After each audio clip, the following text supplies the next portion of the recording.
Ce conseil de golf est une présentation de TaylorMade.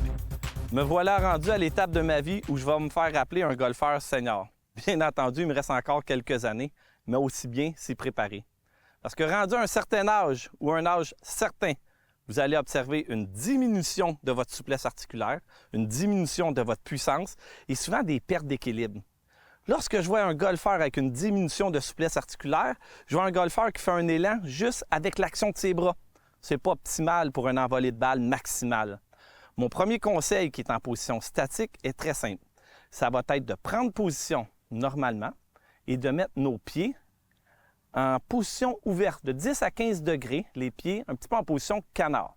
Qu'est-ce qui va se produire? C'est que ça va aider à la libération du mouvement de nos hanches, donc une meilleure amplitude du mouvement de nos hanches, donc une meilleure amplitude du mouvement de notre tronc, une meilleure souplesse, une meilleure frappe de balle. Pour mon deuxième exercice, je vais avoir besoin d'un ballon. Vous allez faire un élan un peu à la Jack Nicklaus ou à la Arnold Palmer, où c'est pas interdit de soulever le talon de votre pied avant pour aider à faire une meilleure rotation de vos hanches ou une meilleure rotation de votre tronc. Il est important de faire cet exercice sans relever le tronc, mais gardant le tronc toujours dans le même axe. Pour être certain de ne pas venir topper la balle lors du moment de la frappe. Mais que faire si notre corps ne veut vraiment pas coopérer à une meilleure rotation du tronc? Alors, pour maximiser notre puissance, il faut utiliser notre levier de nos poignets, levier de nos bras, qui est le facteur numéro 1 de génération de puissance. Trop souvent, au long de leur carrière, j'ai vu des golfeurs essayer de soulever la balle.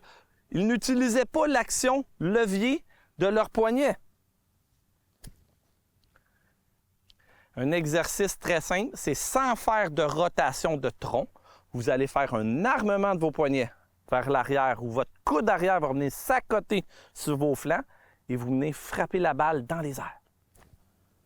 En arrière, en avant. Donc, une bonne action des poignets où on utilise le maximum le levier de nos poignets pour créer de la puissance. Et on essaie ça quelques balles au champ d'exercice.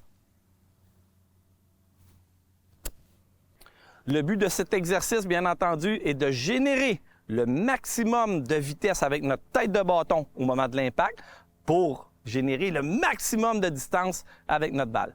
Troisième facteur qu'on peut voir lorsqu'on est rendu à un certain âge est la perte d'équilibre après l'impact. Les golfeurs vont avoir l'impression que pour frapper fort, il faut avancer dans la balle. On va même voir des golfeurs faire un pas vers l'avant. Mais ça, c'est une erreur monumentale. À vrai dire, ça tue votre distance, ça diminue la vitesse que votre tête de bâton va arriver au moment de l'impact. Un exercice pour faire ça, corriger ça, vous allez avoir besoin d'une balle, une balle de golf en mousse un peu. Vous allez positionner cette balle sous votre pied avant. Vous allez ressentir une petite pression de vos orteils sur cette balle. Lors de votre élan arrière et surtout lors de la traversée de l'élan avant, vous devez garder le poids sur votre talon de votre jambe avant. Jamais venir avancer dans la balle, mais garder le poids de votre corps sur le talon de votre jambe avant. Un autre exercice, cette fois-ci, un petit peu plus dynamique.